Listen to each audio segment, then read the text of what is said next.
سلام دوستان، امیدوارم روز خوبی رو شروع کرده باشید. گفتم امروز بد نیست چند تا نکته دیگه راجع به شیپ ها بگم تا این مبحث کامل تموم بشه و بعد بریم سراغ نمودارها. ببینید اگه من بخوام یه سری اشکال رو روی هم یا زیر هم یا پشت هم قرار بدم، کافیه برم راست کلیک کنم سند تو بک بزنم. در واقع اگه این سند تو بک بزنم این میره پشت این، یا دوباره بگم برینگ تو فرانت میاد جلوی این. خب این یه نکته در مورد اشکال. و نکته بعدی این که ادیت تکست رو اگه بزنیم داخل این شکل ها میشه متن نوشت. پس با زدن دکمه ادیت تکست میشه متن نوشت. حالا در آینده میگیم که چطور میشه سلول رو به یک شکل یا یک شیپ ارجاع داد که داخل سلول متن بنویسیم و اینجا تغییر انجام بشه، اینجا ثبت بشه. اینو در آینده آموزش میدیم. اما فعلا میخوام اینو بگم که شما فرض کنید میخواین یه دونه دایره رسم کنید. خب یه شکل رو با دایره رسم کنید و براتون مهمه که مرکز جابجا نشه.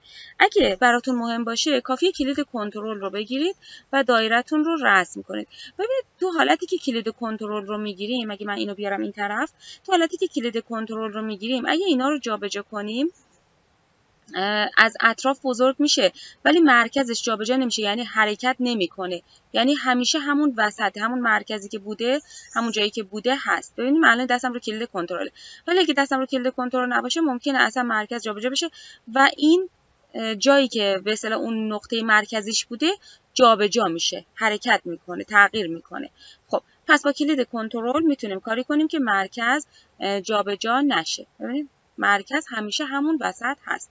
خب حالا فرض کنید که من میخوام یک حالتی رو داشته باشم که به اصطلاح همیشه شکل من متحدالمرکز بزرگ بشه. ببین الان مرکزش جابجا میشه ها، ولی همیشه اون حالت دایره حفظ میشه، یعنی متحدالمرکزه. دستم رو کلید شیفته بچه‌ها، الان دستم رو کلید شیفته. درسته مرکز جابجا میشه مثل حالت قبل نیست، ولی همواره حالت دایره حفظ میشه، یعنی خراب نمیشه. حالا دستمو بردارم از روی کلید شیفت، ببینید ممکنه بیضی بشه، وقتی تغییر میدم ممکنه بیضی بشه، ولی اگه دستم رو کلید شیفت باشه اون متحدالمرکز بزرگ میشه، اون شکل اولیه‌شو خراب نمیکنه به اصطلاح اون حرکتی که من انجام میدم. خب حالا اگه دستم روی کلید آلت باشه، ببینید کلید آلت رو اگه نگه داشته باشم چه اتفاقی میفته؟ شکل همیشه بین دو تا ستون قرار میگیره. ببینید شکل من همیشه بین این دوتا قرار میگیره، یعنی اگه من اینو دوباره بکشم دوباره میاد وسط اون خط بعدی قرار میگیره، دوباره میاد میچسبه به خط بعدی، دوباره میاد میچسبه به خط بعدی، یعنی از این خطا به اصطلاح وسط این خطا قرار نمیگیره، یک حالت منظمی میده به شکل من. همیشه کنار این خطا یا چسبیده به این خطای ستون ها قرار میگیره، یعنی هر چقدر بکشم این همواره میچسبه به یکی از این خط ها. دستم اگه برداشته باشه خب مسلمه که ممکنه این وسط قرار بگیره، یعنی نچسبیده به این خط.